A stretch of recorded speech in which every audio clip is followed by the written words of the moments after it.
international attention in June when he and paramilitary group Wagner led an uprising in Russia and began marching to Moscow. Prigozhin eventually struck a deal with the Kremlin and then retreated to Belarus. Most El Paso County commissioners and the county judge voted and approved a 16% salary boost for themselves. Salaries for 4 commissioners will go from about $115,000 to nearly $133,000 a year. The county judge's salary will increase from more than $131,000 to more than $152,000. The pay raises will be effective October 1st. Commissioner Ileana Olguin was the only one who voted against the raises. The city's Ethics Commission will be hearing a case from City Representative Cassandra Hernandez to reconsider the letter of reprimand the commission issued Hernandez just about a month ago. ABC 7's Sam Harris-Simwitz joins us live from City Hall, where that commission is set to meet in less than an hour. Sam. Hi, good afternoon, Stephanie. At 5:30 today is the exact time that Ethics Commission meeting will start. With the members of the commission will hear the request from District 3 City Rep Cassandra Hernandez to request them to reconsider that letter of reprimand which they issued once they found the city rep to have violated the city's ethics ordinance back in July. And what you're looking at now is video from that hearing, which took place about 4 weeks ago. The city's Ethics Commission, again, unanimously voting to issue Cassandra Hernandez a letter of reprimand to that city rep after the commission found Hernandez to have violated the city's ethics ordinance due to her use of her taxpayer-funded gas card. The complaint was originally filed by one of her constituents, George Zavala, back in May. Now, if you rewind back to July, the city rep issued a letter following the letter of reprimand she received, saying in part, quote, "It appears that the commission's reasoning could have far-reaching implications for everyone serving in the city council.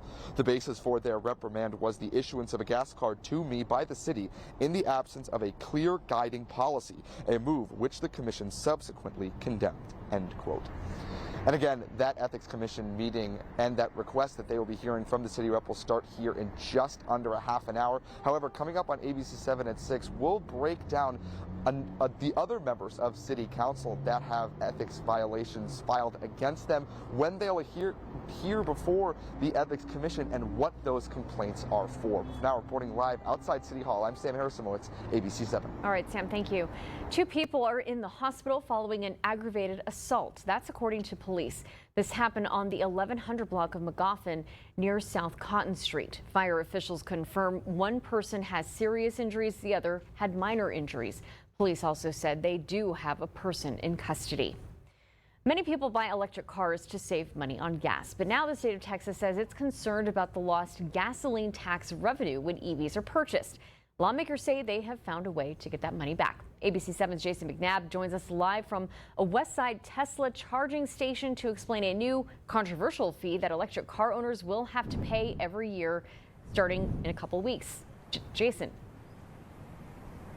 Well, Stephanie, that's right. If you own an electric car here in the state of Texas, you can expect to spend an extra $200 a year. And that's all due to Senate Bill 505, which was signed back in May and adds a $200 registration fee to all electric cars.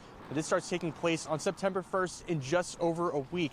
Now, lawmakers say the revenue from the fees are intended to go into funds to help cover road construction and repairs in Texas. So why $200? Now, that's the amount that the Texas Department of Motor Vehicles says is lost from gasoline taxes, which they say goes directly towards the state highway fund. Of course, this is $200 per electric vehicle purchased. Jonathan Macias, president of the Rio Grande Electric Vehicle Association, says he's fine with paying his fair share, but he believes other types of cars need to be looked at as well when making these types of bills. What about the increased damages or earlier wear that some of the multi-axle or heavier trucks also add to the roads that are the same focus of these kinds of bills? Now, coming up on ABC 7 at 6, I'll show you if Macias believes a similar fee should be imposed on vehicles that typically wear down the roads quicker than regular-sized cars. For now, reporting from this Tesla charging station in West El Paso, I'm Jason McNabb, ABC 7. All right, Jason, thank you.